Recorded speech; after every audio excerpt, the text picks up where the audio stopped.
On this episode of Narcissist Apocalypse Q&A, we talk with behavioral therapist Erika Guest about how an abusive narcissist shapes our behavior and conditions people for long-term abuse.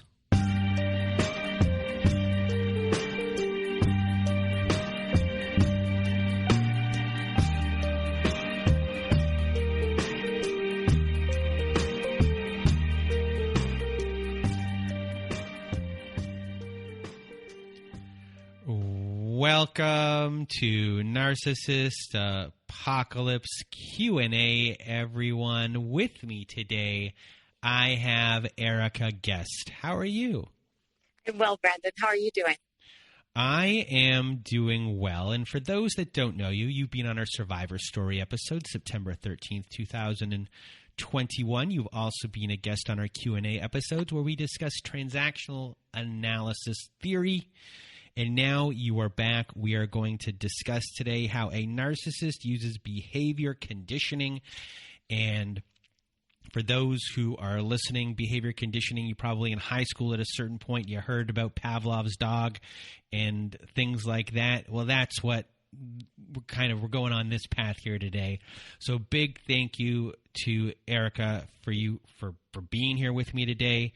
And now let's get into our topic today, and we'll start off with like your own struggle and how this could happen to you, a behavioral consultant and behavioral conditioning. And also, before we begin, everyone, we're going to be using examples and clips from the show. It's in no way to say that other people's clips are not as valuable as everyone else's. It's just that when we were just digging, these were like the first ones we found that worked for what we were doing. And that's all I have to say about that, just like Forrest Gump once said. And now I'm handing it off right to you. Go for it.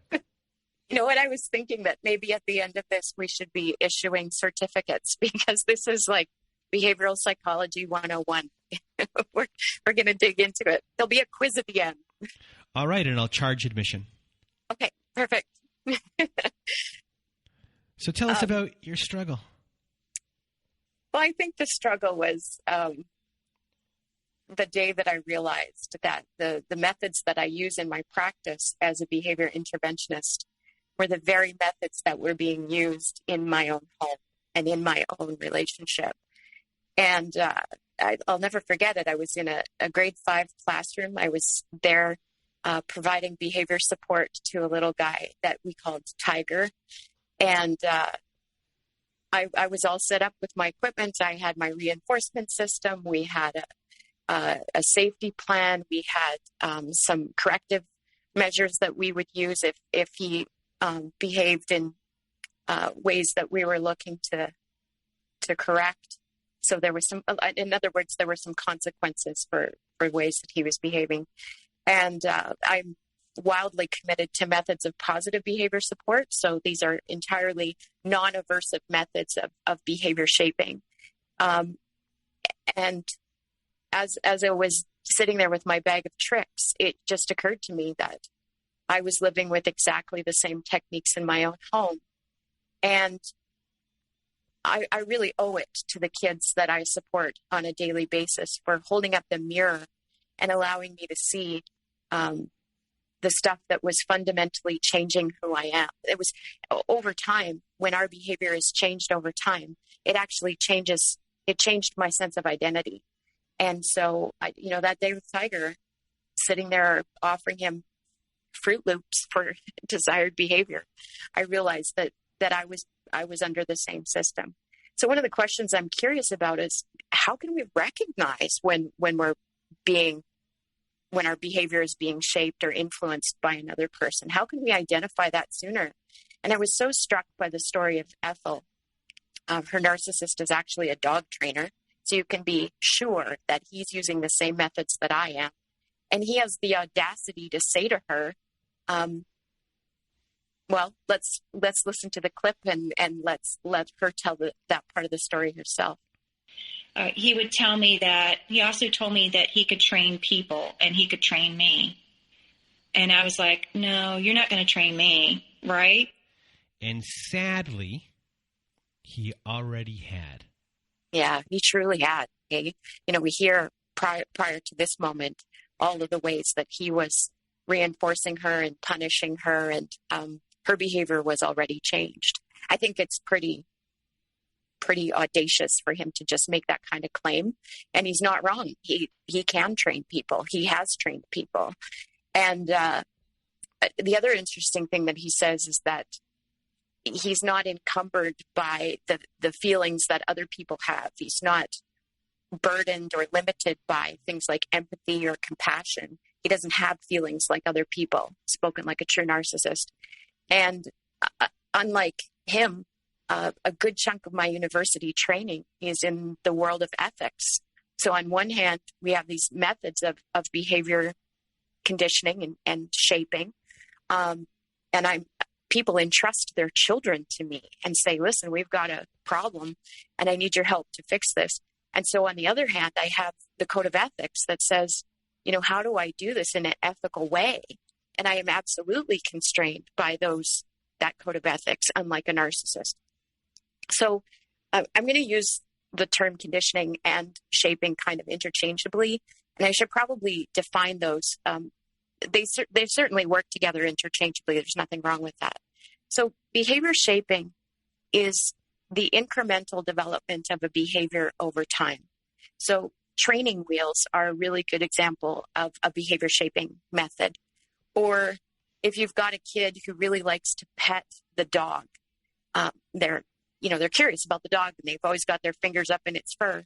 And then so they're naturally curious. And then you shape that behavior further and you say, pet the puppy nicely, just like this, no pulling, good job. And so you shape the behavior into more of what's expected. Another really great example of behavior shaping has to do with how we teach babies language. So, and this isn't actually a tangent. This is related to how a narcissist influences our behavior. Babies are known to babble in the sounds of their culture. So the babbling of a baby from Japan will be different than the babbling sounds of a baby from North America. And so let's say that my baby is sitting in her high chair at 8 o'clock in the morning. She's just woken up. I know that she's hungry. I've just warmed up her bottle. It's on the cupboard. She's reaching for it. She's starting to fuss. She's starting to babble. And somewhere within that, I hear the B sound. And I say, oh, yes, that's your bottle. That's your bottle. And I want to give it to her as quickly as possible because I want to reinforce the fact that she just used the right consonant for the thing that she wants. So now we're making language useful between the two of us. And then over time, I'm going to request more. I'm going to use behavior shaping. I'm going to say bottle. And someday I might hear her say baba, which is now 2 syllables and the right consonant. We might call it a baba for a couple of weeks. And then we're going to progressively work on that word until she's actually saying bottle. And that's how we use behavior shaping to land at that place where the behavior is exactly what we want it to be. And I think that method of behavior shaping is so useful to a narcissist, particularly around that frog in the kettle analogy, that if the narcissist came into the relationship on the first date, demanding the expected behavior, we'd all walk away. I assume like that would be too forceful and too much on the first date. It was like, well, I've got nothing to lose. I'm never going to see you again. But the frog in the kettle method really describes that gradual exposure, that gradual behavior shaping, the slow and systematic influence of behavior over time. If you think about behavior shaping like wet clay, so in the hands of a narcissist, especially if we're attracted and looking for love, we're just like clay in their hands, and our behavior will be shaped accordingly. So the questions that I hope to discuss today, Brandon, are how can we recognize when someone is shaping our behavior so that we can, hopefully protect ourselves against that? Which of our behaviors are likely to be targeted?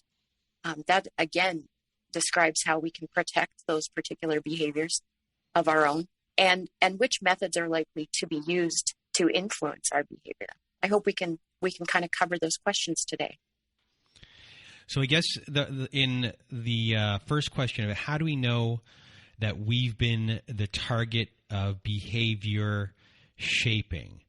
And you have written down here something called The Doctors of the Dark Side, which is a documentary.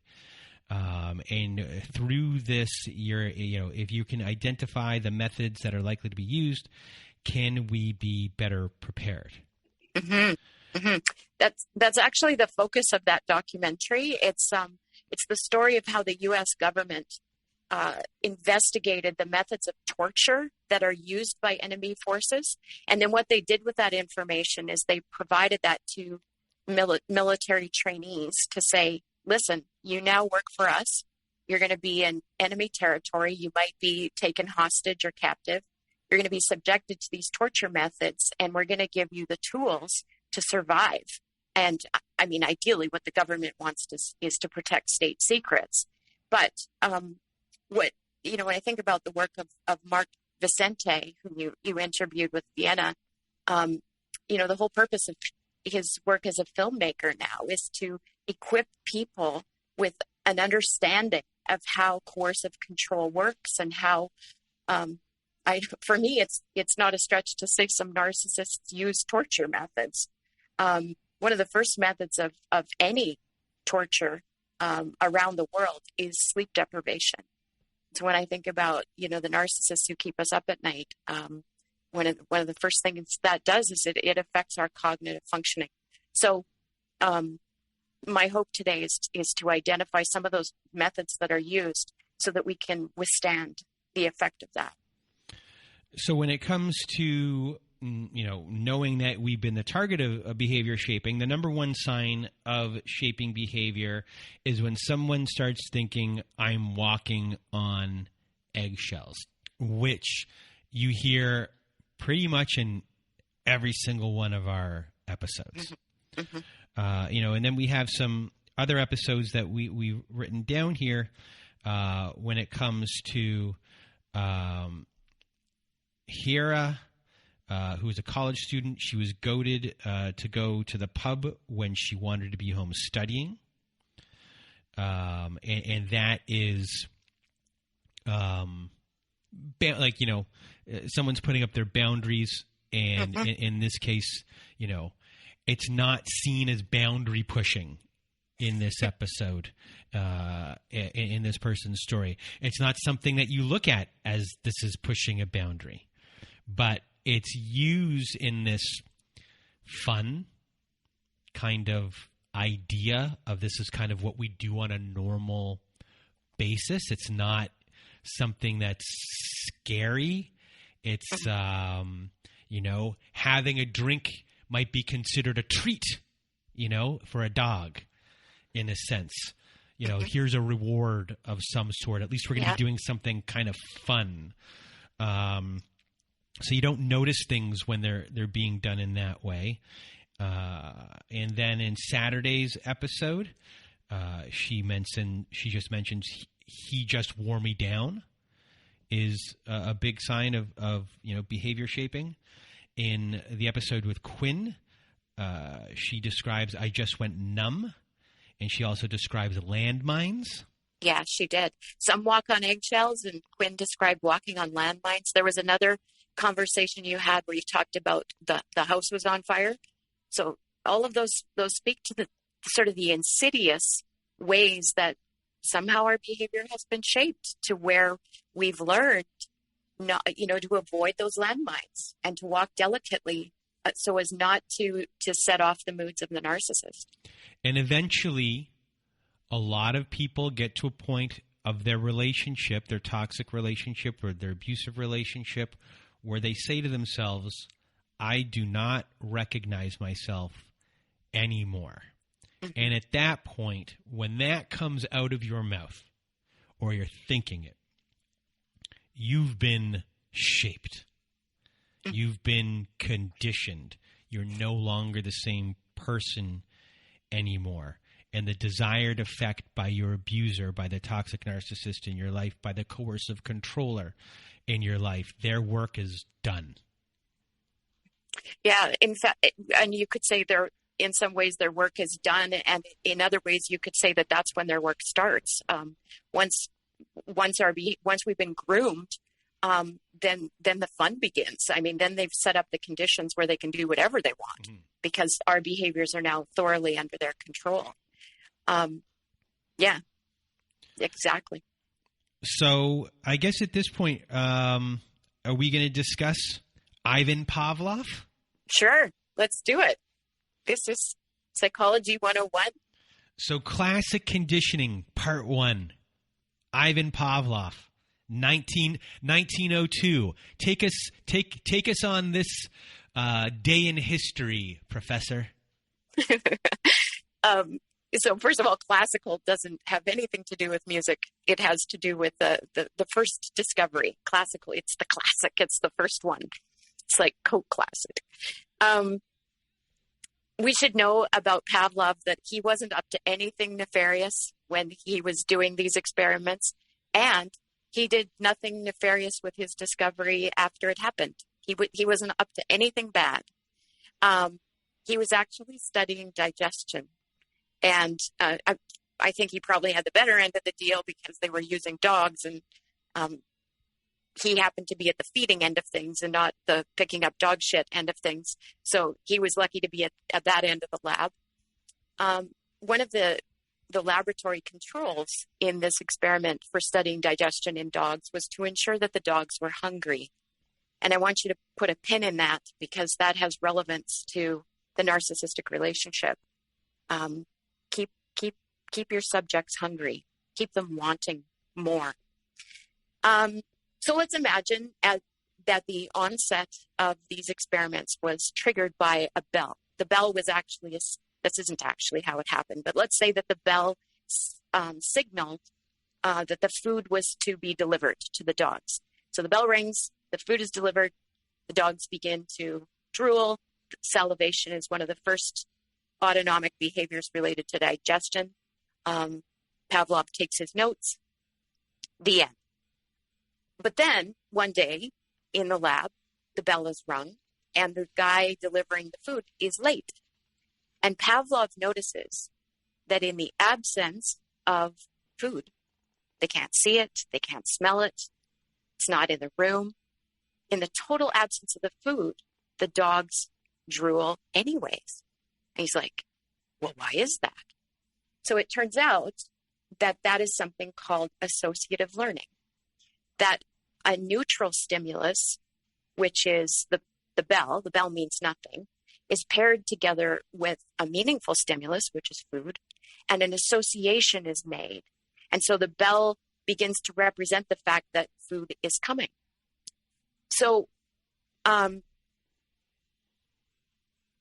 was associative learning that occurs. This really happens in the grooming stages of our relationship with a narcissist, where we're learning and our behaviors are being brought under the control of the narcissist. Where there's a neutral stimulus, like the example I'm going to use is emoji, together with a meaningful stimulus, which is the moods of my narcissistic partner. Her name is Andy. My narcissistic partner is Andy. And so I'll be referring to her throughout this story. But so just a little bit of background about my relationship to Andy before I describe how her grooming worked. We had a 6 or 7 year relationship that was basically built on future faking. I was promised that her relationship to someone else was over, that if I moved closer to her, we would be together. She pledged her undying love and made all kinds of promises and then never delivered on those promises. It turns out that Andy was basically a grifter and moved from relationship to relationship and place to place, living off the good graces of people, including their money. And I mean, that makes for a fantastic movie when we watch grifter movies and we say, how did they accomplish that? How did they do it? And the answer, how did they do it, in my opinion, has everything to do with behavior conditioning.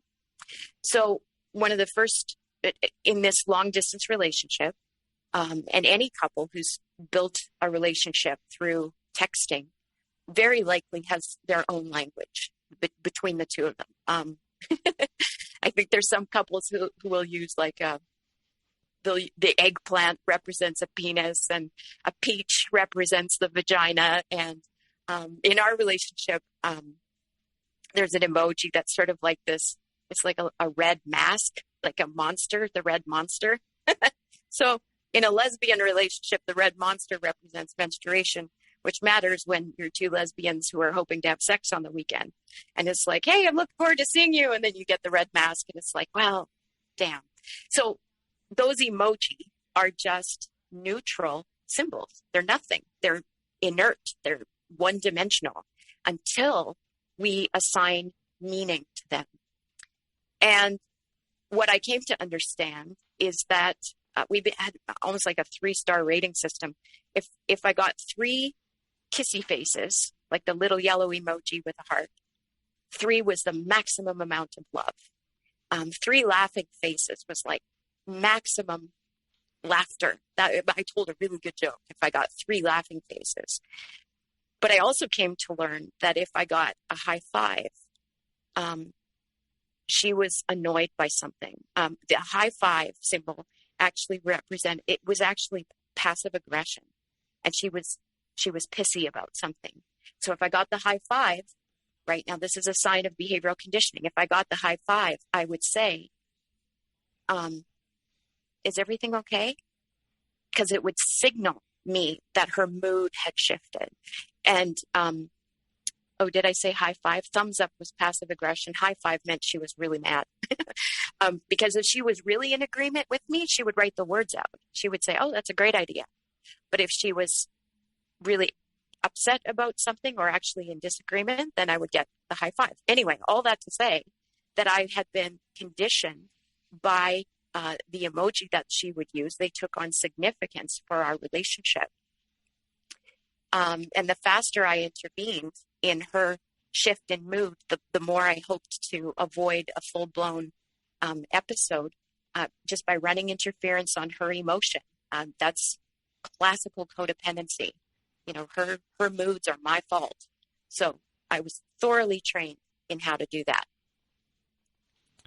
And up next, after we just explained Ivan Pavlov, we're going to go to explaining classical conditioning with someone named John Watson. So can you explain John Watson? So Watson came along about 20 years later, and my disdain for him is no secret. And if you want to join me in disliking him, then you just have to look him up on YouTube, because it's just appalling what he did. Like I said, Pavlov did nothing bad with his discovery. He wrote about it, and other people got interested in it because it has the potential to do some really scary things. And, Pavlov used dogs, and Skinner later used pigeons. And Watson decided that he was going to use a real human baby. That baby's name was Albert, and he was an orphan. And Watson and his mistress conducted these experiments on this human kid. And unlike Pavlov, who discovered, drooling and how you could cause drooling by ringing a bell, Watson's question was, can I teach fear? And for those of us who have survived a narcissistic relationship, we know that answer is yes. Fear can be taught. And that's exactly what Watson did. So he paired a neutral stimulus, which in this case happens to be a bunny, just harmless bunny. Bunnies don't growl. Bunnies don't bite. They're not overly scary. He put the bunny in the presence of the baby, and the baby was mildly curious, like there was no adverse reaction to that stimulus. And then Watson banged the crap out of pots and pans right on top of the baby's head. And over and over and over again, he paired that aversive stimuli, this banging metal pots, and a very neutral thing, which was just a bunny. And of course, the baby had a startled response. The baby started to cry and scream. Eventually, the baby tries to crawl away. It's just awful to watch this on video. Now, the test for whether or not that learning has actually occurred is to remove the pots and pans. And then if you put the bunny in the presence of the baby and he screams like, he's holding a poisonous snake, you've done the experiment. You've taught this little kid how to fear, even though the aversive stimuli is completely gone. I was so struck by the story of Kiera, who was the young college student with a narcissistic husband. And I'm wondering if we might listen to the clip and be listening for the sign that her behavior has been conditioned. One of the things to notice in a conditioned behavior is that we don't respond to a stimulus in the way that other people do. There's something unusual about how we respond. So let's listen to that clip. One time we were out at a party, and it was my friend's birthday party, and we were at a bar, and, the beginning of the night, he was like, "You look beautiful. I love you so much." Like, all of these things. And at one point, we're standing on a table, with everyone, and he whispers in my ear, "Quit being a fucking whore." And my face just went blank, and I smiled because everyone was looking at us, and I just had to act like he just said something so sweet in my ear. So it was at that moment, where I almost made it okay for him to continue to devalue me and get away with saying little things like that. Because, after he whispered that in my ear, I just pretended like nothing happened, even though inside I was holding back tears and just, why would he say that? Why would you say that to someone you love? And what was I doing? Was I talking to someone wrong? Was I started going over everything in my head. What am I doing? Is it me? So the boyfriend has said to her, she's dancing on the table. He hisses into her ear, "Stop being such a whore." And we hear Kiera say that she smiled. She said, I made it okay for him to devalue me. And what I think was happening is she knew that the consequences for reacting the way you and I would react if somebody said that to us, the consequences would be huge. She couldn't afford to act out. She had to. So she just put on her public face. She just smiled, knowing that he was seething with anger and that those consequences would likely happen after they got home. She had learned not to embarrass him. And I, it's so powerful when she says, "I pretended like he just whispered the sweetest thing in my ear," so that anybody who was watching saw that response. I had opportunity this year to see my own reflexive response. When I teach college, through COVID, I've taught college online, and my lectures have been recorded. So this year, when I was preparing my notes, I went back to those videos. And what's interesting is that I recorded those lectures when I was in my relationship to my narcissistic partner. And this year I taught having left that relationship. And on video, just like baby Albert, on video, I'm in the middle of lecturing, and my phone must have vibrated on my desk beside me. And I can see the flash across my face. My head actually twitches. And I look into my camera and to my students and I say, "Did one of you just text me?" And there's panic in my voice. And then I quickly caught myself, which, it's stupid to ask that. We're in a Zoom call. And if one of them texts me, it's going to be in the chat bar. It's not going to be on my phone, which means that I know that vibrating phone beside me is Andy. And there is very likely chaos or consequence on the other side of that call. And what I saw in the flash across my face was that Pavlovian response that I had been conditioned to react to so quickly and so severely. And another example from our show is with Ethel, and we're going to listen to this clip right now. And so then he starts begging. He's begging. He's like, it's my PTSD. You know, no one can touch my hair and this and that. And he's going on and on. He gives me this big, long, talk about how no one can touch his hair. And it comes from being in prison. There was a lot of stuff about being in prison and also PTSD from the war. So I let it go. And I accepted his answer. And he was like, you have to be careful with ever touching my face and pulling my hair. And I thought, well, okay, it's part of his PTSD. He was in prison. He got stabbed when he was in prison. And so there was also this kind of thing where he would always tell me he was 100% trustworthy. He wasn't like the other men. But I better never open his drawers and look in his drawers, his clothes. I better never look in his paperwork. I better never look in his wallet. And if he ever finds out I look in anything of his, we are over. And so I was just kind of petrified about that. I was kind of petrified to touch any of his stuff. But that was his way of, keeping me away from the things that I was going to find out later. So how far into your relationship now are you when this first intimate partner violence happens? I'm thinking it's like 3 or 4 months. Okay, so 3 or 4 months has gone by. This incident occurs right here.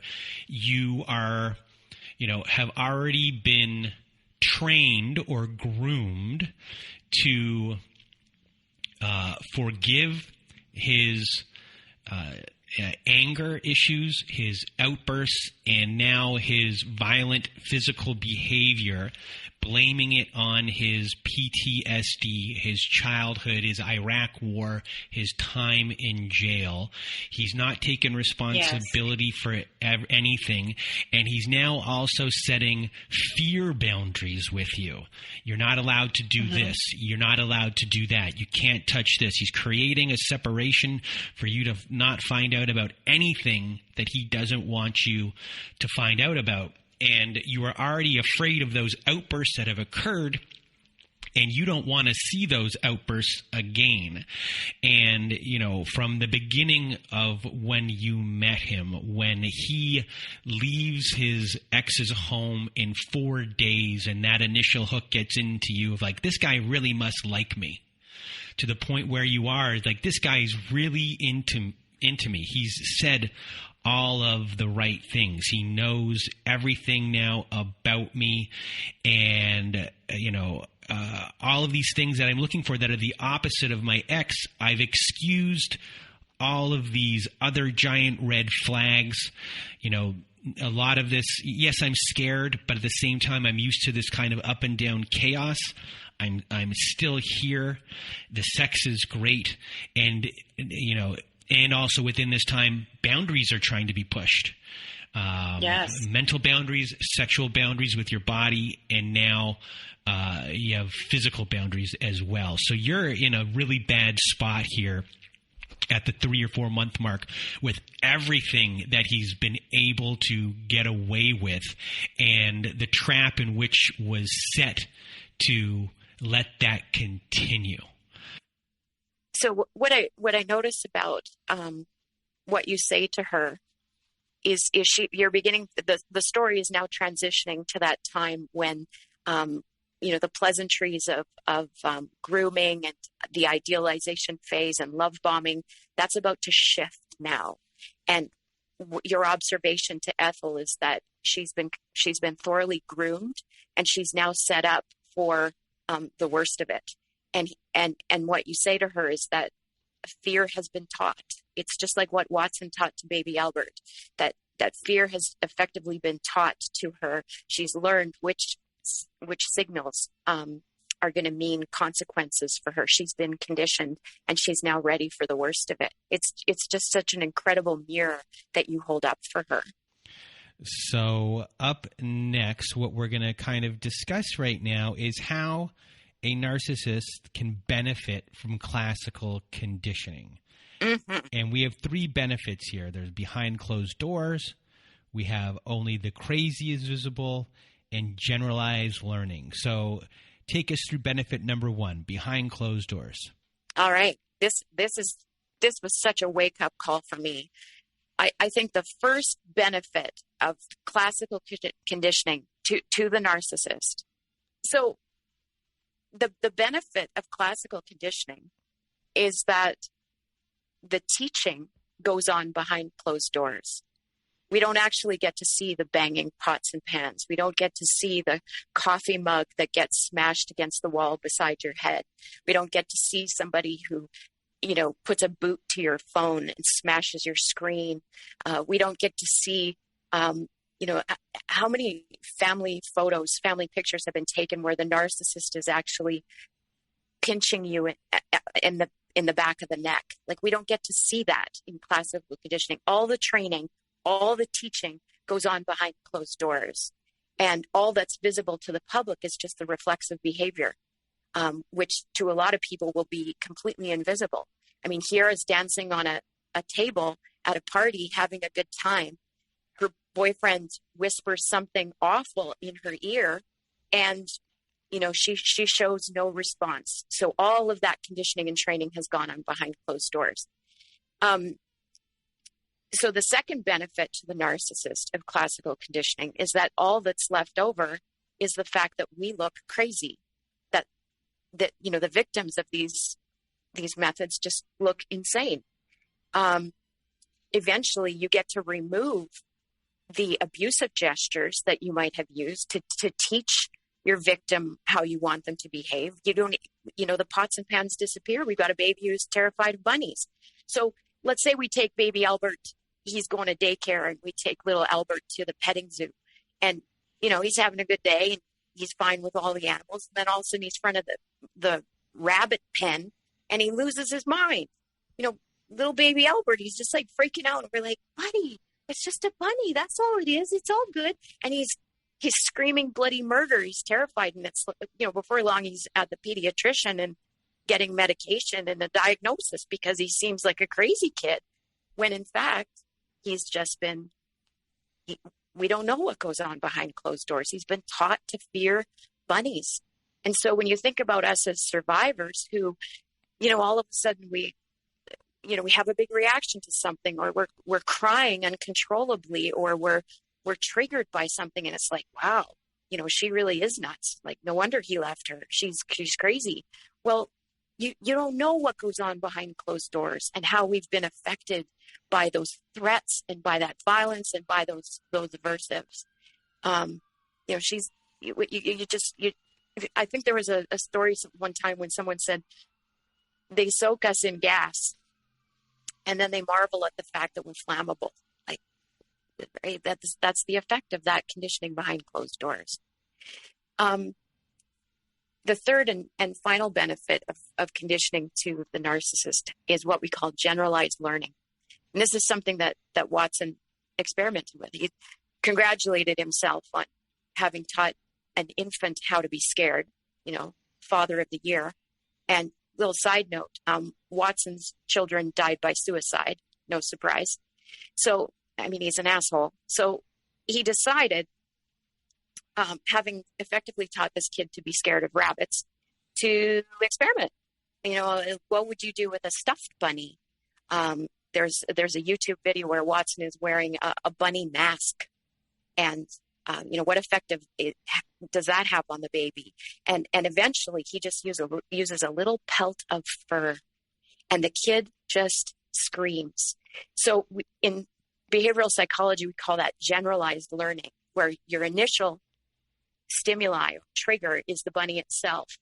And then we generalize that learning to things that resemble that particular thing. So you think about the benefit to the narcissist in that, if you've terrified me at home by punching me or by punching the wall, and then we're out at a restaurant with a bunch of people and I see you clench your fist, and that scares me, I start to tremble. And I think, I'm just dreading going home with you. That's generalized learning. And it might even be far more subtle than that. It might be, your face changed or your tone of voice changed. And that's generalized learning, to where even just the milder symbols of the consequences are evident in, how the victim responds or how the survivor responds. So those, I think, are three of the real benefits to classical conditioning. I don't know if they do it with that much intention, but they're clearly doing it. And what is, I guess, the survival tip when it comes to these benefits to the narcissist? I think one of the survival tips is to notice which boundaries you've been asked to compromise and to guard them. I mean, that's really the first step in grooming and behavior shaping is no matter how harmless it is. Like, Kiara was going to college and she needed to study, and her boyfriend bugged her to come out to the pub, and she's like, oh, okay, fine, I'll come. Just notice which boundaries you're being asked to overlook. There was a story you told a couple weeks ago where a woman was adamantly opposed to having a threesome, and then by the end, she was a willing participant. Or a survivor who was adamant that she's not going to live with someone without, apart from marriage, and then all of a sudden he moves in, and there's no judgment to those observations. It's just a sign that we've got boundaries, many of which are rooted in our value system, and they just slowly get encroached. So a survival tip is really to monitor those things. And the second tip, I think, is to be aware of subtle disapprovals and corrections. Notice which of your behaviors are becoming problematic to the narcissist. Well, that's our next question. Big question number 2. Which of our behaviors are likely problematic for the narcissist? And the first story you want to tell is about the Montreal massacre. And a lot of people who are listening to the show, you're not from Canada, so you don't know what the Montreal massacre is.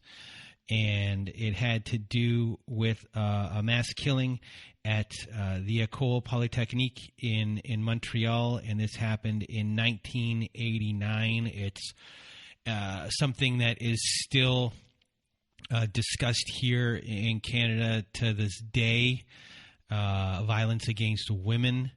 So, take us through here, the Montreal massacre when it comes to isolation, silence, chaos, terror. This was really the moment where I discovered, or just it felt clear to me that these were the behaviors that were under attack by my narcissist. I forget what year it was, but I was invited to speak to the National Day of Action of Violence Against Women, which coincides with the anniversary of the shooting at École Polytechnique.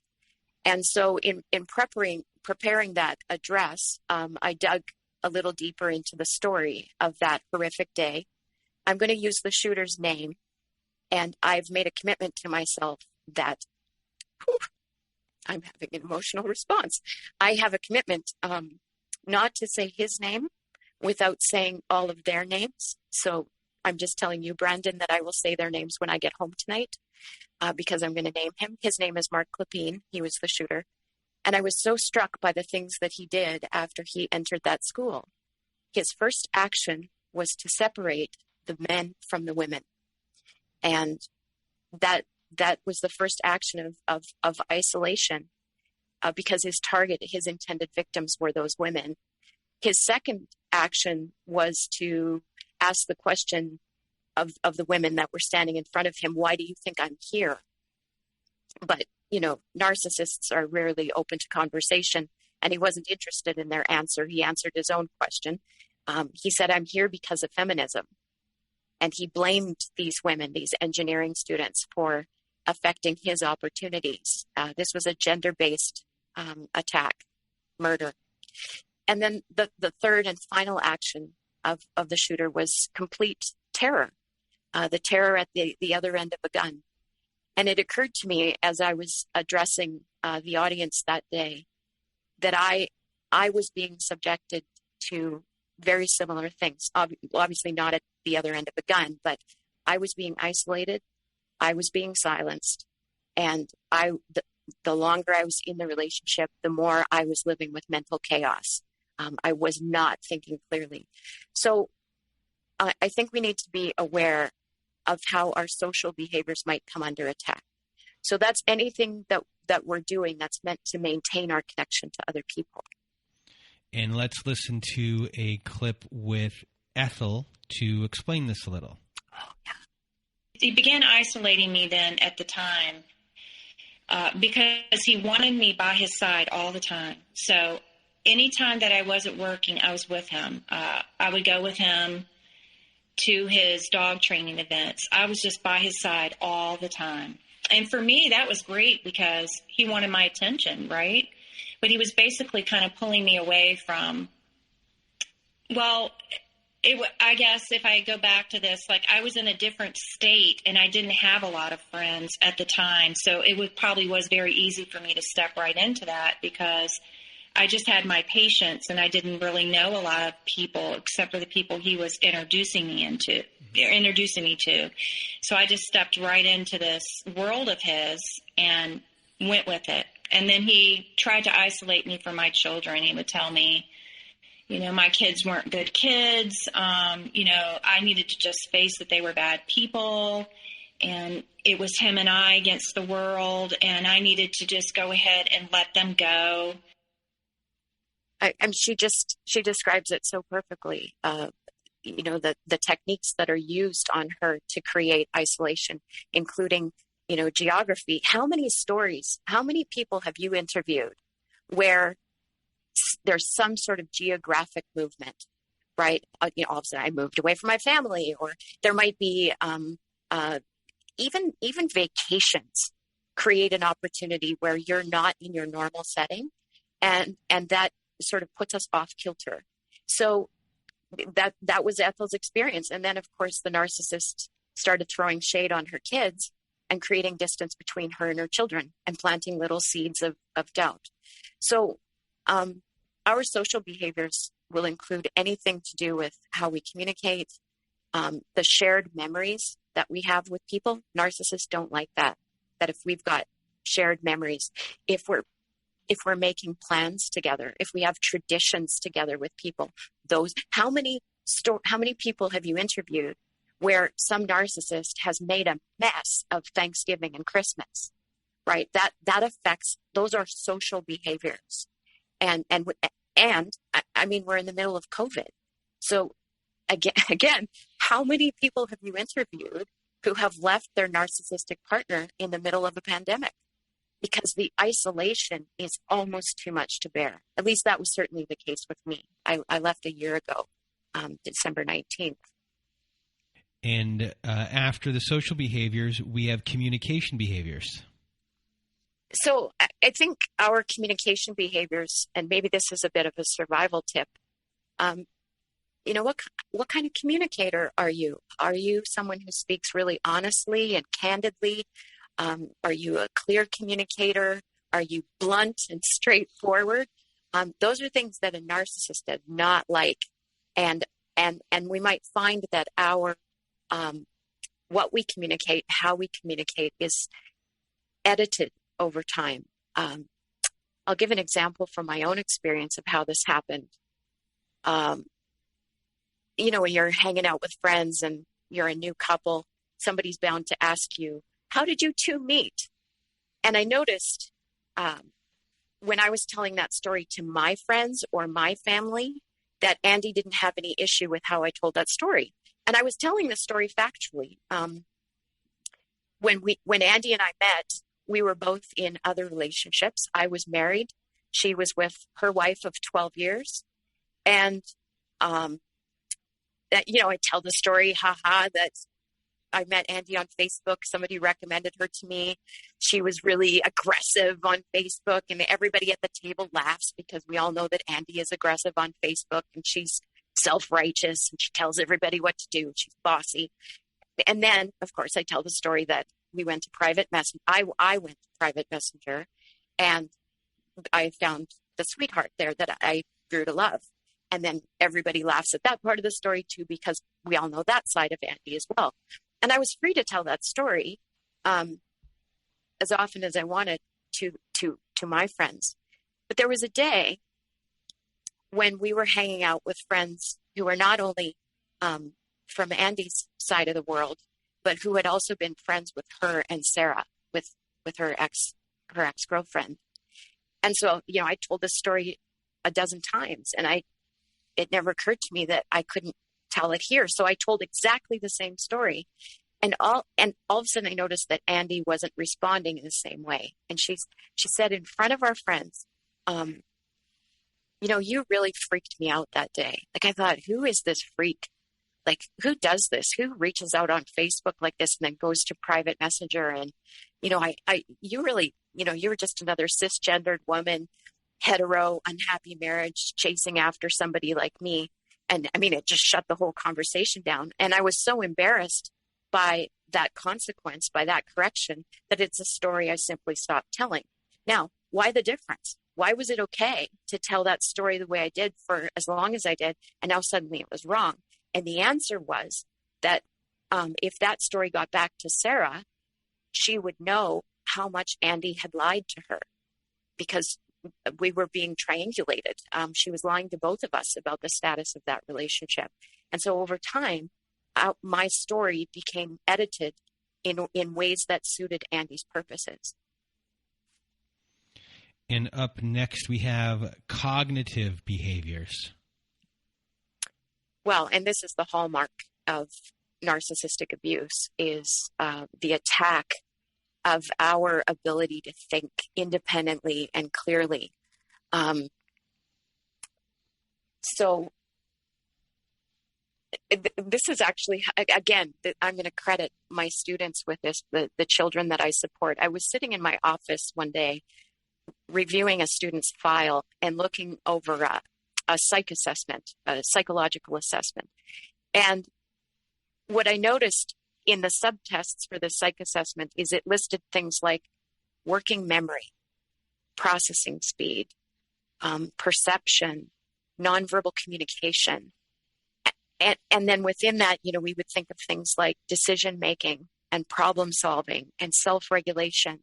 Those are all cognitive behaviors. And altogether, we call those executive functions in psychology.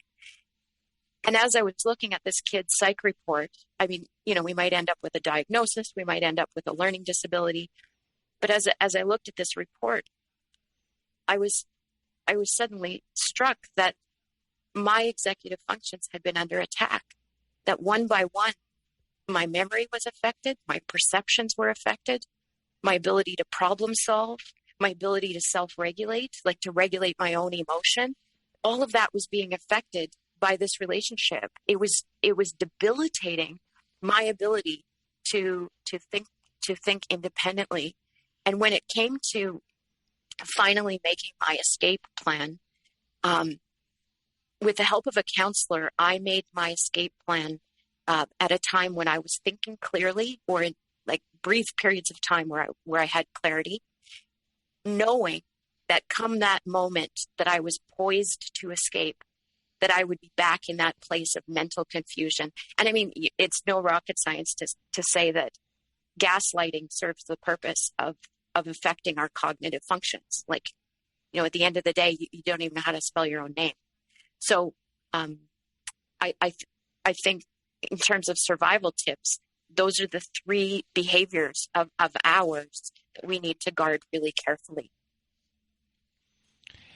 And now we're going on to number 3, question 3, recognizing the methods. How do we recognize the methods of coercive control? I think it would be great to start this section with Quinn. Amazingly, here we are talking about Pavlov and Skinner, and Quinn, when she was a PhD student, had time in the laboratory, and she uses that example of behavior modification from the laboratory. And this, she talks about the methods that were used on the mice that were in the lab. So let's listen to her clip here. He became so cruel, but in a random way, that And I have to tell the story about the mice because I had, in college, taken a psychology class, and there was this experiment where there were these mice, and the mice would be shocked for different reasons in this experiment. I know it's really mean. And they would not care. They would get shocked every time they did X or Y. They would get shocked. And they would, try to avoid those areas, and then they would go about their business. Then they would do the second experiment where they would shock the mice randomly in different places for no reason. And the mice became depressed. And that was me. I was the mouse that was just getting shocked and rewarded for no reason. And I felt helpless and really, really depressed. What Quinn has described is that there was a pattern of shocking, like it's a form of punishment. The consequence was delivered to the mice, as she says, in a random pattern.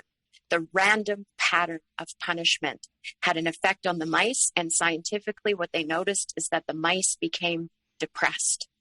And so, at this point, Quinn's story kind of pivots, and she goes on to describe the depression that she felt, the impact of this intermittent punishment that she experienced at the hands of her narcissist. We hear a lot right now in literature around narcissistic abuse about something called intermittent reinforcement. And it's such an important observation. But I want to add to that today, Brandon, because intermittent reinforcement, if you think about a narcissist has a toolkit, intermittent reinforcement is only one tool. There's a whole range of tools that narcissists use to condition or shape our behavior. There's many systems of rewards and punishment that are used by people with personality disorders. So we're now going to go into the guide to setting up a reinforcement system. Sure, right? Let's offer this up for free if there's a narcissist who doesn't know how to do this. So I guess the first step within this reinforcement system is knowing what your victim wants. What is their motivation? Yeah, absolutely. And I do this in my work. When I get a new referral and I'm getting to know a kid, I have a formalized reinforcement inventory to know what that kid likes. I want to know what sports team they like. I want to know their favorite color. I want to know their favorite food, what they do for fun. You do a reinforcement inventory to find out what the motivations are, and then you can leverage that for the behaviors that you want to get. So I actually did an experiment. I was like, well, how on earth does a narcissist figure out what my motivation is? And so what I did is I found a colleague who I don't know very well outside of work. She's the same age as me, and she's single. And so I thought, if I look at her first 25 posts on Facebook, would I be able to gather what her priorities are, or what her motivations are, or even what her value system is? And it was just so clear to me I had a really good idea of what might be important to her. And then with only very brief and superficial interactions with her, I was able to piece that information together. That, those are the things she posted on Facebook. These are my brief interactions with her in person. That makes a lot of sense. And if I was a malicious narcissist, I could leverage that against her. The story of Ethel, in such a heartfelt way, she describes the first date. And Brandon, you always ask everybody, how did you know that you were hooked? When did you know that you were hooked? What hooked you? And Ethel tells this heartfelt story about how she was hooked on the first date. And I would love to listen to that in her own words. I think the first hook came at the end of that dinner. He says to me, I don't want this evening to end. And he asked me to take a walk around the city with him. So at the time, my youngest son, is on drugs. I'm a single parent. I'm going through a lot emotionally with my child. And we walk around the city. He's very much a gentleman. He's very kind. And, you know, I'm talking with him. And at the very end of the walk, when I get to my car, I'm kind of crying about my son. And he gives me this hug. And he just holds me. And that was the hook. You know, he had been talking to me for 2 weeks. He had been very interested in me, but I think at that moment it felt so genuine and it was so needed. Like I needed someone to hold me. Wow, that really tugs at your heartstrings, hey? Yeah, she's got a son who's struggling and she's feeling alone and you know, this narcissist hugs her and she's like, I just needed that. And you know, you can tell from the earlier part in her story when she's talking about the earlier dates that she had gone on. And she said, you know, he just didn't give me any attention. He didn't give me an affection. Those are her motivations. And I mean, God forbid you fill out a love language survey and put it on Facebook like that. You've automatically proclaimed what, you know, that you value gifts or you value time spent together. And that will be used against you. By somebody with malicious intent. And even in a recent episode, you know, Soleil says, I'm going to do everything in my power to keep this family together. And that is leverage. When someone knows what they can leverage against you, you know, emotional blackmail. Yes. You know, that's what it really is. Then you know, you got a big problem on your hands. When someone knows those little things of how they can leverage those things against you and what will keep you strung along for a longer period of time, what you don't want to lose. And that can also be motivation would be, I don't want to be broke. If, you know, this person's saying to me, if I'm trying to leave this relationship right now, that I don't have a job, they have a job, and I'm going to make your life miserable and you're not going to get a dime from me. Well, that's a big motivation right there of not being poor. So things along those lines. And another thing in our guide to setting up a reinforcement system is create conditions of deprivation. So take us along this one. Well, I asked you to put a pin in the part of the story where Pavlov kept his dogs hungry. And that's the implication here for a relationship where, you know, if we're kept in a state of wanting, future faking is alive and well as a strategy here. And let's go take a listen to a clip with Quinn to reinforce this point.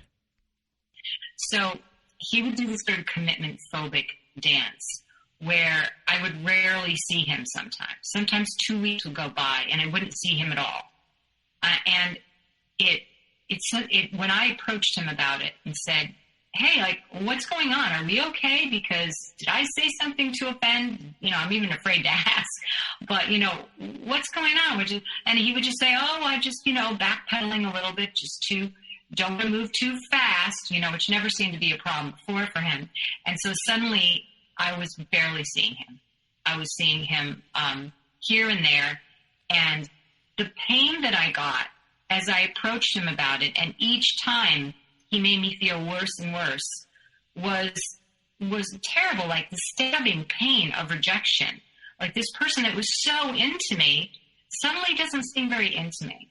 So I would sort of start to corner him and say, you know, I need to know one way or the other. Are we going forward or are we not? Because basically I had a life that I really had to get on with. And I couldn't be wasting time hanging out, you know, waiting for him to call. So, you know, he would sort of hold all my weekends. It was almost like he purposefully did it. Instead of just saying, you know what, I'm going to really want the day to myself Saturday. He would never come out and say that. He would always just kind of leave me hanging. It's so interesting to me how Quinn describes the pain, that there was the stabbing pain of rejection. And she repeats that over and over again. Like there's something physiological pain that happens when, you know, we've grown accustomed to a certain kind of attention or affection or time together, and all of a sudden that's withheld. And she just describes, the physical effect of that. At some point, Brandon, you said to her, between the two of you, between you and Quinn, you were noticing the narcissist had a change in tactic, that the tactic had changed. And that produced in her this alarming feeling of, loneliness and rejection, she says.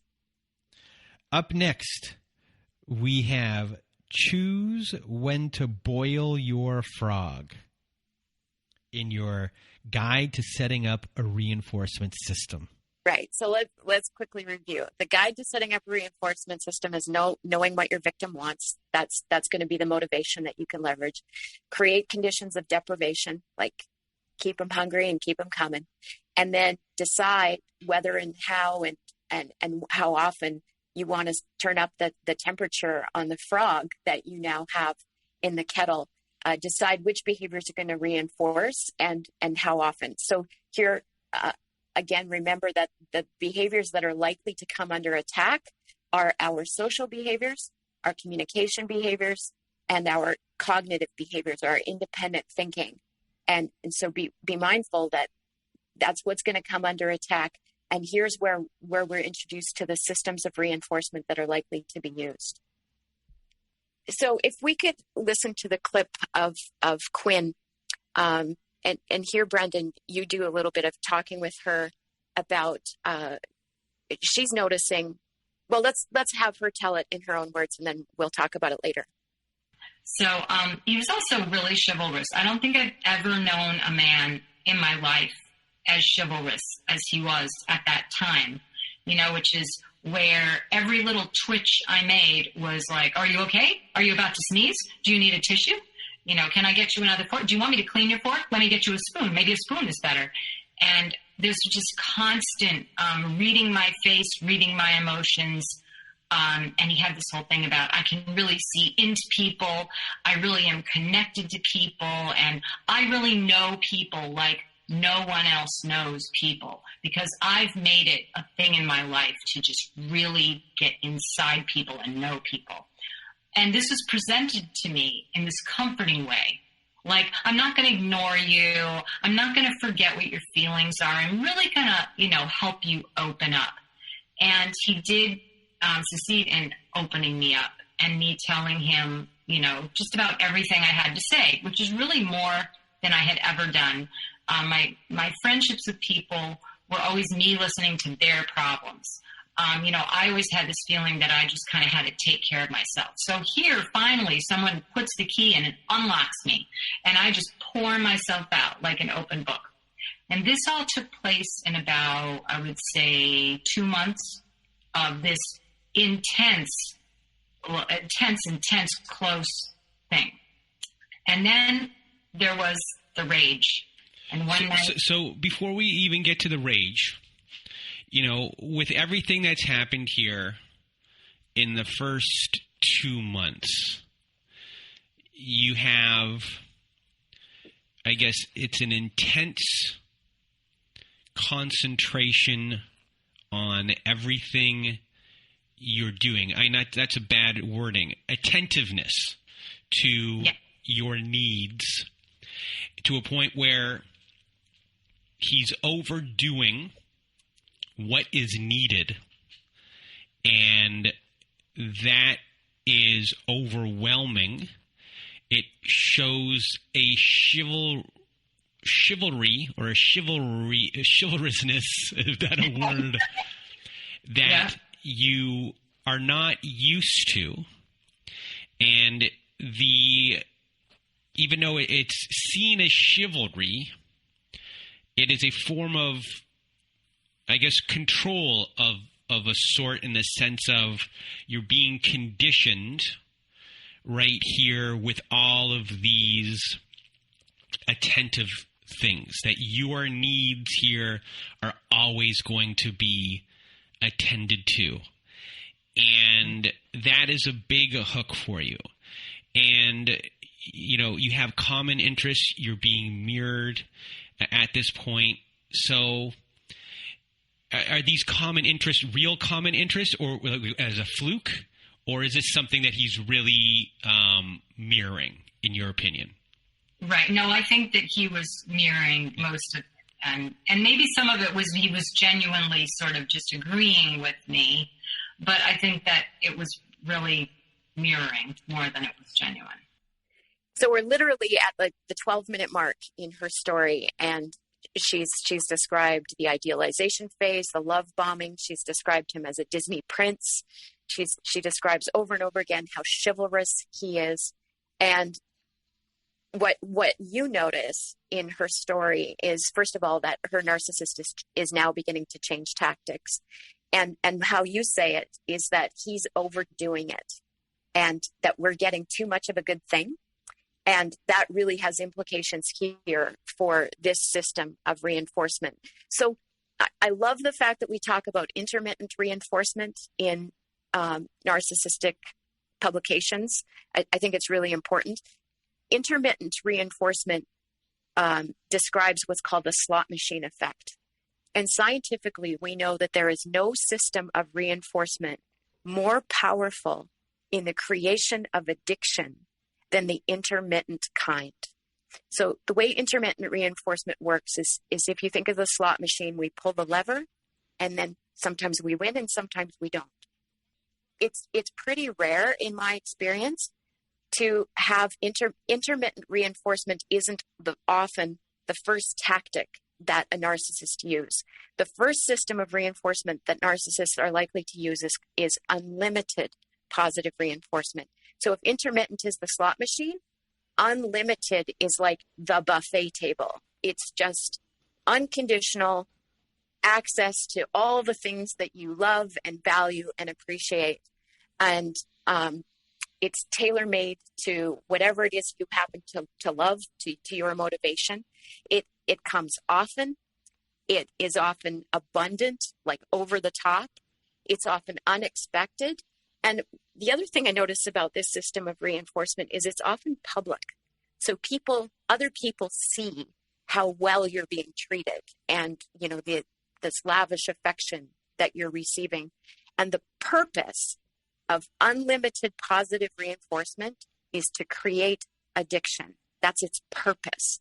It's to create a baseline of what you can expect, so that months down the road, when you start craving that person that you love, that you fell in love with the first time, that's this person. And I see everything through the addiction lens for the most part. And, as I say a lot of times during the show, you were given a heroin dose right off the bat there of everything that you wanted, everything that you needed for you to feel it. It's in your body. It's in your system. It's very overwhelming. And once that addiction has taken hold, then at that point they can start to do the intermittent reinforcement, because they can then take it all away. And when you're an addict, everyone, the first time you use something is always the best time. And then after that, it's never as good. As they say in the opium world, or the opioid world, it's like chasing the dragon from whatever era of the world at that time that was. And,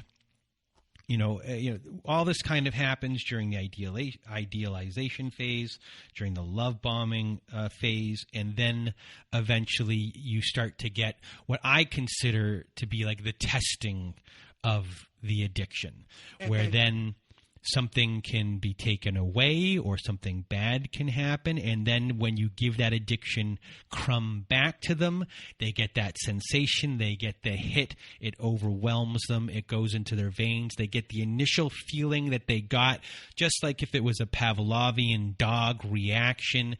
They salivate, their heart goes, their butterflies are back, and all of a sudden things are good again. And once you're in that state, once you've been given that addiction state, in my opinion, you're toast. And that's why it's so difficult, and people have such a difficult time leaving at the end of everything, or even when they're gone, because we're all addicts. When an addict is an addict, some people eventually can stop going to meetings and they got it under control. But for a lot of people, that addiction is still there. And they have to go to meetings every day. And they have to do the work every day because it's in them. That feeling is there. That's how powerful it was. It's a drug. And some people who become an addict, they might not have actually had problems. They just got hooked. But when you go to an AA meeting and you go to a GA meeting for gamblers or whatever, they're filling a void, in themselves in a lot of way. And these addictions are the thing that's filling the void.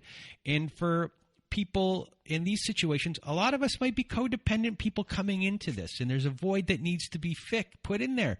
And these people are the void, except they're a drug. And they're an addiction in itself. We don't know it's bad for us, but we're used to it. Somehow we're attracted to it. And, drugs aren't good for us, but for some reason we still take them. We know it. And that's what we have to try and find ourselves out of eventually. Mm-hmm. And I railroaded this whole entire conversation here. So let's go to a survivor tip here. Before we do that, I want to respond to what you just said. When I was telling my episode initially, when I was telling my story initially, I got to a point in the story where my behavior no longer made sense. Like I was doing something that didn't make sense anymore. And I offered an explanation. I was like, well, I guess it was because I loved Andy, or I guess it was because I wanted to belong to the gay community. And you stopped and then you said she gave you your heroin and then she took it away. And I had never heard that metaphor before. It's completely foreign to me. And I didn't even know what to think of what you said. At that point, Andy had bought me a camper van, which was so important to me. She had done a number of other love bombing kinds of things. And then she took it all away. And I found myself in this bizarre state of craving, like an insatiable need to clamor my way back into her arms. And you use that heroin analogy. And I responded to it as we were recording, but boy, I had to think about that after the fact. Well, she's just not your drug. She's also your drug dealer. And, when it comes to the survival tip of these things, a lot of people, when you're an addict, you think that the thing that can fix you is the thing that is hurting you. And you think that thing might be perfect, and that's what you need. And the reality of it is that thing isn't perfect. That person isn't what you've been tricked into thinking that is the thing you need. And, really, the narcissist is only postponing, the correction of these behaviors. So, when they're come back into the scene and they're doing all these things for you, whether it be gifts or services or flattery, at that point, boundaries need to be put up. And it's the same thing with kind of other addictions. Some of the things people might do, I can't go to a bar. My friends are going to a bar, I can't go. I have to put up boundaries so I don't even get to where, that is. Like let's say I had a cocaine problem. Well, if I went to a bar and had a drink and my drink is now in me, lowers my inhibitions, that phone call to my drug dealer might be that much easier than it was before. So you have to set boundaries in a lot of different ways of who you hang out with, who you share things with, your vulnerabilities, because you're going to have triggers. And so you need to set boundaries for not just this person, but for other things, where you go, where you hang out. You have to be like, what can trigger me to make that phone call? What can trigger me to get back into a situation with this person? Or at least put me into ruminating thoughts. So you have to set boundaries with, other people and with yourself in this. And, knocking these people off of their pedestal is very difficult. But once you do that, it will be so much easier. I always like to say to someone, we wake up, we eat, we shit, we sleep, we wake up. Everyone does it. We're all the same. We're gross. You know? We're all gross. And don't you forget it. I think you mentioned codependency as, is something that can get us extra hooked into this addiction. I don't know if this is a tangent or not, but I think it's important. It frustrates me when people misunderstand the meaning of the word codependency. I think a lot of people conflate being dependent and being codependent, and they're not the same. I am the farthest thing from a dependent person in the world. So we can go off on a million different things here, but it's a lot of things like codependency is its own massive thing. And I just want to say, to reiterate what you're saying before we move on, when it comes to codependency, because I've been doing my own codependency work, it manifests in so many different ways that are unrecognizable and show up in so many, like, it's hard to explain. You know, what can show up as being neediness in one way can show up in having someone to need me in another way. So you can play both sides of the coin there. Guilt, shame, it can manifest in multiple ways where you recognize that I'm codependent in one way, but you might be totally blind to a way that you're codependent in another way. You might be codependent to your family in one way. You might be codependent to a relationship in a completely different way. And I'm being very vague because we can go down this road and then never find ourselves out of it. So I'm just going to say that codependencies are really tricky because it's got like 20 different heads. Yeah, truly. So after that survivor tip, let's go to the shift to intermittent reinforcement. Yeah. Or have I even already gone there? Well, in a way we have. You can't make something intermittent. Intermittent describes something that's now irregular. So it's irregular because we've established a pattern of what's regular. So you have your unlimited full buffet, help yourself, and now you might all of a sudden experience a little shift. You know, the availability of a partner now suddenly has other things to do. I forget which story it was where the guy just he's like, no, I don't think I can. I have to sort my Tupperware. She said, do you remember that story? I don't remember it. Yeah, it wasn't that long ago. But so for me, again, my relationship was established through texting.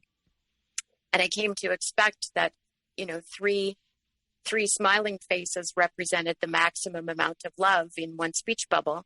And if I got less than that, that's a change. And I noticed it.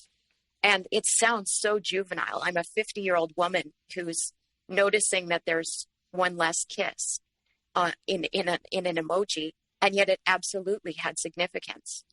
And, I would worry. I'd be like, well, what's wrong? And I think there's a survivor who actually says that. She's like, is everything okay? I've just noticed a change. And so, of course, I reach out to Andy to ask that question. She's like, well, no, everything's fine. Like, okay, well, there's usually, and I love you. We haven't seen each other in a while. You haven't touched me recently, like things like that signify change, where we say, like, is everything okay? And the purpose of the shift to intermittent reinforcement is actually the test to see if we're addicted, right? It's the test to say, if I change this pattern of attention and affection, is this person addicted to me? And, your word for that is being hooked. And it produces that feeling of being off kilter. And at least for me anyways, I immediately went inside and I was like, have I gained weight? Did I do something wrong? Have I offended her somehow? And so I would reach out and I'd be like, hey, is everything okay? And I mean, God forbid you do that. And a narcissist says, oh, you're so needy. Right. And then you feel self-conscious about the fact that you're needy. And then as it turns out, she would say, Yeah, sorry, I was just busy. Sarah had a gallstone attack, and I had her at the hospital, and she was crying, and I was comforting her, and it's like, that's exactly why I got one heart emoji, because you were busy with wife number one, and now I'm second class, and I'm getting one. So as HG Tudor says, I was in a three-way love triangle. I had a partner who had a duplicate life, and when she was pouring out her love and affection for one woman, I wasn't getting the full deal. And when you should expect it is exactly when you think you've had enough. Boom. Like clockwork, they know. Until actually, for some people, it gets to a point where you've totally been destroyed and there is no coming back for you, and they know that they can just do terrible thing after terrible thing. But for the most part, as soon as they think that you're had enough or you're growing suspicious of something, that's when the intermittent reinforcement can come into play. So, the way it kind of works is reinforcement is to encourage more of your desired behavior. Punishment is to deter unwanted behavior. And then the positive reinforcement is the contingent addition of a response. And then a negative reinforcement is the contingent withholding of a response. Would you say that's correct? I would absolutely say that's correct. But let's define that even further, just so it's really clear. Positive and negative, when we're talking about these systems, this behavior shaping, positive does not mean that it's good. Positive means that something is added. So positive reinforcement means that you get roses, or you get a kiss, or you get time together. You're receiving something. That's positive reinforcement. Negative reinforcement, it sounds like an oxymoron, but negative means something is removed. So here's how negative reinforcement works. Negative reinforcement is I'm going to say contingent removal. Contingent means it's connected. The removal of something that you're motivated to stop. It's aversive. It's unpleasant. I want it to stop. And the answer is yes, I will remove that when you do this. So a great example of that is your seatbelt dinger. It's aversive. Mine actually gets louder and faster the more I ignore it. So I can't ignore it. The desired behavior is that I put my seatbelt on. And once I do that, the aversive thing stops. The same is also true when you've got a screaming kid and you're walking through a store and you scoop them up and put them in the cart and they're like, let me down. So you know what their motivation is. They want freedom. They want to walk. And then you set up a contingent system and you say, listen, I will let you down if you settle down and you be quiet and you walk closer to me. So that's negative reinforcement. I'm negatively reinforcing you for doing what I want you to do. Positive punishment is added to our lives. A narcissist will add gaslighting. They will add threats. They add confusion. Negative punishment then is the removal of something. That's like being grounded, right? Like something is taken away for the sake of deterring unwanted behavior. And that's where we see things like stonewalling and gaslighting, where we are punished in a way for what we have just done by removing something that we want. We want communication or we want contact, and now that's being withheld. And, a lot of us know that there's a show called The Big Bang Theory. And in The Big Bang Theory, we're actually using an example that's not from the show. Could you believe that we're going to be using an example from The Big Bang Theory on this show? But yes, we are. There's an episode where Sheldon uses positive reinforcement on Penny. And later Sheldon says to his roommate, if you let me use a squirt bottle, I'll have her trained by evening. What Sheldon is speaking to is, that he's using positive reinforcement on Penny, and it looks harmless and it's playful. He's giving her chocolates for doing the things that he wants. But what he says to his roommate is, if you let me punish her, I will have this polished up by tonight. And what he's speaking to is the powerful combination of reinforcement and punishment at the same time. And narcissists are masterful at this, where we are reinforced for the behavior they want to see and punished for any infractions beyond that. So I like to think of these systematic ways of shaping our behavior like sandpaper. When you first drywall and you've got big chunks of drywall, you use like 80 grit sandpaper to knock off the big parts and to sort of get the wall into shape. And then you polish it up with your last grit of sandpaper, 180 or 200 grit sandpaper to sort of polish it off. And the punishment as the narcissistic cycle gets worse and worse is just sort of a change in sandpaper to sort of finish off the behaviors that aren't yet under control. And I'll describe in a second how all of these parts start working together. These things happen not necessarily sequentially, but simultaneously. So when you can expect a narcissist to shift from positive reinforcement into the squirt bottle and start adding punishment is when the narcissist knows that we are thoroughly hooked, right? So, we're addicted. We're going to keep coming back for more, even if it's bad for us, just like you said. Or to expect it once we have so much invested that it would take too much for us to back out now. And that can mean anything from the investment of children, the financial investment, the investment of time, the investment of, I've already been divorced 3 times. And if I get divorced again, my parents will disown me. I want to make his life better or her life better.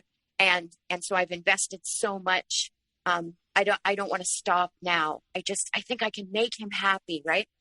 And I think also when to expect punishment is when our target behaviors, our social behaviors, our communication behaviors, and our cognitive behaviors threaten the narcissist's cover, right? Because the stakes are high now. And if that, who we're connected to and what we're saying publicly starts to threaten the narcissist and the stuff they do behind closed doors, you can expect a heavier hand. Like the hammer's going to come down. I think there's a really interesting variation of punishment where you would ordinarily expect punishment. You've done something that has bothered the narcissist, and you would expect to be punished when you got home or when the time was right, and all of a sudden it doesn't happen. This happened to me a lot, where I would think, oh, I'm going to get shit for this later, and it produces all of those anxious hormones, and I'm prickly and I'm terrified and I know that it's coming. And then all of a sudden it doesn't happen. And the reduction of those neurochemicals, that anxiousness, it just washes away. And what takes its place is affection and even gratitude. Like, thank you for not yelling at me. Thank you for not hitting me. And that variation of punishment, in my opinion, has a powerful role in the trauma bond, because there's one author who says it's like thanking your captor for a sip of water. Like, they're the one who's holding you hostage and you're thanking them for their kindness. So let's talk a little bit about negative reinforcement before we end off the show. I'm really glad you said that, because I think this is a sort of an under-recognized method that narcissists use. Remember, negative reinforcement is the contingent removal of something that's yucky, that's unpleasant, for the sake of doing a desired behavior. And so it's sort of it's up to you strategy. Like, I wouldn't have hit you if you hadn't worn that dress, is negative reinforcement. We're getting the message that we have the power to make something better for ourselves if we just did something different. And one of the things Andy used to do is if I dared to bring up my feelings with her, Andy had no time for my feelings. She had no empathy, and I don't think she liked to deal with the effect that had on her. So she would squash my feelings. And at the end of a long argument about me bringing something up about how I felt, she would say, the next time, if you could just say it this way, or if you could just approach me this way, the conversation will go so much better. And so, man, I basically write that down. And follow that script to the letter the next time. And of course, it never worked. Like, she gave me a fake script that she's never going to be happy with my feelings. But, I'd be less of an asshole if only you did this, and this. That's how negative reinforcement really works. Let's have a look at how this all works in tandem. We've listed these strategies 1, 2, 3, 4, but they don't very often happen in sequential order. Once it's all been established, this all starts working at the same time. And this is how my work works as a behavior interventionist. I've got all of these tools in my tool belt that are happening at the same time. The first step in behavior intervention is to set up the environment where you can do your job. And the ideal environment for a narcissist is a partner who is isolated, who is silent, and who is mentally confused. Like, just absolutely confused through gaslighting. Those are ideal conditions. Just like Mark Lepine in the Montreal Massacre, he created those conditions where violence could happen. And that's the environmental setting where narcissistic abuse occurs. And for this example, we're going to be using an approach of canceling Christmas. And, so everything here will have to be about canceling Christmas and all the different aspects that play into it. Right. Thank you for saying that. Yes, this is a comprehensive approach to canceling Christmas, which we know lots of narcissists like to do. So I am geographically isolated. Andy has asked me to move 2 provinces away from my family, which I have done. I am now completely apart from them. She has put all kinds of restrictions around the things that I'm able to say to other people. I constantly misspeak, particularly as I represent the gay community. I always do it wrong. And my brain is fried. Like, my executive functions are shot. So the environmental condition is right for canceling Christmas. This was so interesting to me. Let's say that it's October. And I've just had a conversation with my brother on the phone. And first of all, there's probably no one on the planet that I love and respect more than my brother. No one will ever come between me and him, which is a real challenge for Andy. But he's my brother and he irritates me sometimes. And so I had a conversation with him and something was bugging me. I sat down on the couch after my phone call and I said, man, that irritated me. Andy dried her hands and she came to the couch and she sat with me. I was complaining about my brother, and she took my foot, put it in her lap, and she was rubbing my foot as I complained about my brother. She was reinforcing me for complaining about my family. And then here and there, she sort of added her own complaints, which is the seed planting that was like, that's kind of a problem. Yeah. And it looked like empathy, but she was encouraging me to criticize my family. So she's positively reinforcing a situation here, giving you a good feeling about bad things. Yes. Nicely said. And, the next category would be conditioning. And conditioning can come in different forms. It can come in, negative memes about Christmas. For people that don't know what memes are, I'm not going to explain it to you. That's down another rabbit hole. It could be about minimalism. It can be about consumerism. So you have written down here Hanukkah. What's that about? Well, there's a reason for that. This has to do with triangulation. Sarah is Jewish. And so the Andy-Sarah duo is all about Jewish traditions. And the Andy-Erika duo is all about Christmas.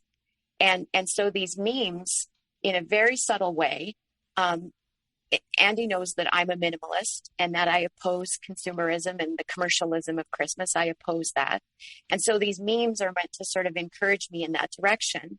And eventually I have shame about the fact that I want to go celebrate Christmas with my family. Like, I thought you were a minimalist. well, I can still see my family. So it's just this subtle, covert way of conditioning me into thinking that Christmas with my family is going to be a bad thing. Meanwhile, she's also holding on to the fact that I complained about my brother last month, right? This is all happening at the same time. And then we get the two different kinds of punishment coming up. And the first punishment is a negative punishment, which is stonewalling. You know, stonewalling for you at this time happened with your Christmas plans. You don't know what's going on. Things are kind of in limbo, would be fair to say. And then another thing would be snubbing the gifts that you're making for your family. So in a way, undermining kind of what you're doing here. You know, they're taking a positive thing here and now spinning it to you that what you're doing, you know, they're punishing you and who you are and your family in a way here, and taking things away. They're just taking things here. So that would be, I guess, the negative punishment. Well, even taking away my sense of pride. So, you know, I don't participate much in consumerism. I take pride in the fact that I give homemade gifts, and you know, I feel good about that. I'm happy about that. But when I say, hey, look what I made for my mom, and she's like, whatever, like that's negative punishment. She's withholding, you know, oh, that's really beautiful. And so I just start to feel kind of stupid and silly about wanting to have Christmas with my family. And then eventually there's what becomes threatening, like the threat of punishment. She sort of runs interference on the plans that I'm about to make with my family to go back to Manitoba to be with them. And she's like, hey, guess what? I booked the resort in upstate New York, and, you know, we're going to go for Christmas. And now I'm having to choose between what looks like generosity with my obligation to my family. And then the buy one, get one free benefit of booking that resort is if I don't go, she will go with Sarah. And so that then becomes the negative reinforcement, which is, hey, you know, if you don't go to Manitoba to be with your family, then I won't go with Sarah. You can come with me. And then this is just narcissism classic is where I ended up going to Christmas with my family in Manitoba. And then, you know, my phone is just blowing up with texts because she's creating chaos. I can't even enjoy myself because there's a gong show going on back home that I have to tend to. So all that to say that those aren't sequential events. Those are almost simultaneous events, all of which are meant to impact participating with Christmas. I think it's time for one more survival tip. So whether it's mild or severe, I think we need to pay attention to how we're being corrected and to notice whether those behaviors that are targeted, if they have to do with our connection, our communication, and our mental functioning. So to ask yourself, if I allow myself to be influenced by this method, will I end up more isolated? If I allow myself to be influenced by this conditioning method, will I end up voiceless? And if I don't pay attention to the methods that are used against me, and am I going to be just like losing my mental function? And if the answer is yes, then that means the narcissist is attacking those things. They have effectively created the conditions in which some of the worst abuse can occur. And so when I think about, you know, turning this on its head and saying, okay, you know, Doctors of the Dark Side was about, these are the torture methods that are likely to be used. We want you to be able to withstand it and survive it and come out the other side. So we've really identified a lot of those things. And Valentina, you know, I shouldn't have favorites, but boy, oh boy, I love that episode. She is just a remarkable woman. You'll recall that she's a financial genius, and she single-handedly made her narcissist a multimillionaire, just an empire of the newspaper business. She established offices in 4 major cities around the United States. And then such resilience, like she earned and lost and made money behind the scenes in order to escape with her son, not once, but 3 times. And my favorite clip, I think we should let her say it. Yeah. So I found out about narcissism 8 years in. I was in the bathroom, on the floor, in the dark, bawling my eyes out, just super dramatically, all dramatic like, and sniffling and crying and yelling and and just tears and snot just coming off of my face, just having a complete breakdown, as I did weekly, multiple times a week. And of course, my ex is doing nothing. He's just like watching TV in the other room. And I'm on the floor and I have my phone with me and I Google, why is my boyfriend bullying me? And that Google search is what changed the trajectory of my entire life. So found out about the word narcissism and just went down an entire rabbit hole of,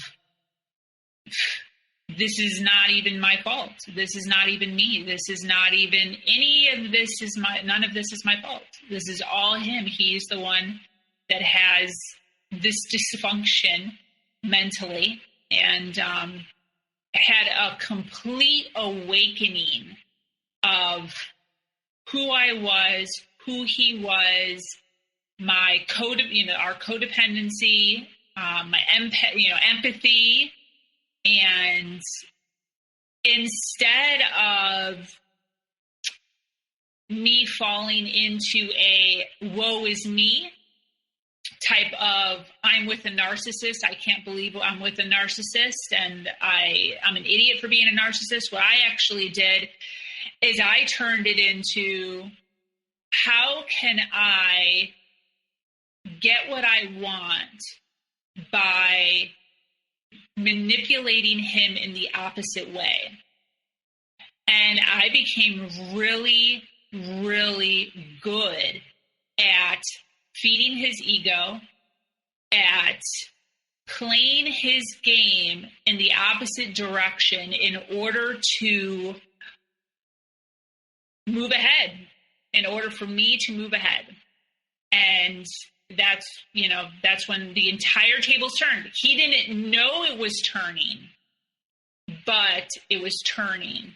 And go ahead.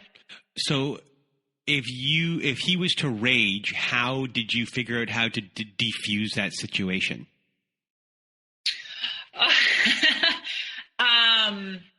So there was two ways. The first way that I started to do was, I call it the Eminem tactic. So I don't know if you remember the movie 8 Mile. Of course. Where he totally, they start doing the battle where with him and the African-American guy, and they're like ripping on each other. And then Eminem just starts ripping on himself. So the other guy had nothing to say. So what I started doing is, when he would go into these rages of, my ex very rarely came out and was just like, you're an idiot, you're so dumb. What he would do is, let's say I put a bowl of cherries on the counter and forgot to put it in the refrigerator. And he'd be like, only an idiot would leave cherries on the counter. Only a dumbass. My 3-year-old sister knows better than to leave cherries on the counter. So he wouldn't ever say, you're an idiot. He would just say, whoever did what I did was an idiot. So then when I would say, stop calling me an idiot, he'd be like, I didn't call you an idiot. Are you serious right now? Why are you telling me that? So then I'm like incredibly dumb, because not only did I leave the cherries, so he's insinuating, but I'm an idiot, but then I'm like a liar and an idiot, because he didn't actually say that. He didn't actually call me an idiot. Do you know what I mean? It was like so many layers of manipulation. It was insane. So where was I going with this? I don't even remember. You were trying to tell the story of how you would defuse a situation of rage. Oh, yeah. So what I started doing is, as soon as it would start, I would just backdoor him, because I already knew what he was going to say. He said all the same stuff every single time for years. So I would then say, he'd start out by saying, who left the cherries on the freaking counter? And I'd be like, I don't know, but he must be an idiot. Stuff like that in order to like, so then he had nothing to say, you know? So she had all the information, just like we're doing here, all this information about narcissism. And as she said, you know, instead of succumbing to it, instead of giving into it, she said, I turned all of his methods and used them against him. And I just, and I love your laughter at the end, because it's such a triumphant moment. I'm not sure I would recommend that necessarily, but she describes it so beautifully. So instead, I just like to sort of name some survival strategies that worked for me when I was faced with this kind of conditioning. For me, it was really important to set boundaries around my tolerance for mistreatment, and to be brave enough to say, you don't get to talk to me like that. For me, it was important to decline even what feels like positive reinforcement. You know, that can be too much, and it's just as manipulative as the other kind. You know, that lavish love bombing kind of thing. It's all rooted in the same person with the same agenda. It's just a different expression. It was really important for me to maintain at least one connection to a trusted person, and then to commit to talking out loud to that person. And it was also another important strategy for me to journal. And when I couldn't journal, my phone is full of photos that, I mean, they have an automatic date, they have an automatic timestamp, and I might just take a picture of, I've even taken pictures of my legs under a table. Like, I happened to be at an important meeting and I wanted to remember where I was and what I was doing, just as a way of journaling the sequence of events so that I can stay clear-headed. It's like a prosthetic device for cognitive functioning. It's like an external brain. And that really allowed me to maintain that mental clarity rather than falling prey to the confusion of gaslighting. Just one more story. I think it was in one of the Star Trek movies where a captain was held hostage. He was taken hostage and he was subjected to methods of torture. And at the start of his captivity, he was presented with a little thing that had 5 lights on it. And his captor would say, "How many lights are there?" He would say, "There's 5." And then he would be subjected to tremendous torture. Am I telling this story correctly? You're smiling already. I just enjoyed you be imitating some Star Trek captain going, "There's 5." Okay, good. I'm glad I'm doing it right. And so over the course of time, his captor says, like, just say there's 4 and, you know, I'll give you a meal. Just say there's 4 and I'll set you free. He's like, "No, there's 5. When he gets back to his ship, and he's being checked over, she says to him, "How did you know that there were 5? And he said, "I didn't. He said, "I saw 4. But I knew from the world prior to the abuse that there were 5, and there will always be 5. And so I just kept saying there's 5. I just kept telling myself that. And when it came to my own mental confusion, like the sum total of all of this behavior modification, I just to anchor myself in things that were real, including my friendships and time with my dogs and time in nature, was just my way to stay anchored with reality. So I hope those survival strategies have been helpful at the end of all of this. And if that fails, then just go back to Valentina's episode and do what she did. Well, Erika, once again, I want to thank you for being a guest on our show. Today we talked about complicated things. Hopefully we made it all simple for everyone listening. I really enjoyed talking with you again today, and all the knowledge that you're sharing with everyone, and all this work that you're doing to help everyone out that you do voluntarily. So a big thank you. For being part of our lives, the show, and we hope to see you again soon. I hope to see you again soon too as well. It was great to visit with you. And thank you once again, Erika, for being a guest on our show this week. And if you want to be a guest on our Survivor Story episodes, please do go to narcissistapocalypse.com. Top of the page, there's a button there that says guest form. You click on that button. All the instructions you need are there. You can either fill out our guest form or send us an email from there at narcissistapocalypse@gmail.com. We are always looking for more stories. And speaking of stories, this week's Survivor Story episode coming up is an interesting one. We rarely do episodes with people that are still in their relationship and trying to get out. And this week we did one. It's fantastic. So look forward to that this coming Monday. And if you need support, you can also go to narcissistapocalypse.com. On the top of the page, there's a button that says support group. If you click on that button, it takes you to our very own safe social network. We have a community of people on there who are participating in our forums. We have integrated Zoom support meetings, which meet on Wednesday nights, Saturday nights, and now Thursday afternoons. So for you people in Europe, that Thursday afternoon can be at around, I think, 7 p.m., 8 p.m. your time. So that is good for you people in Europe who want to be part of our group. We also have meditation ceremonies. We have closure ceremonies, amongst other things on there, like ad-free episodes. And we have bonus episodes as well. If you just want to support the show, go there and join our group.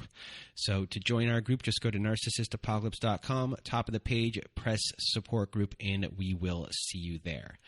And if you need even more support, please do go to domesticshelters.org. So if you or someone you know are experiencing abuse, you are not alone. Domesticshelters.org offers an extensive library of articles and resources that can help you make sense of what you're experiencing.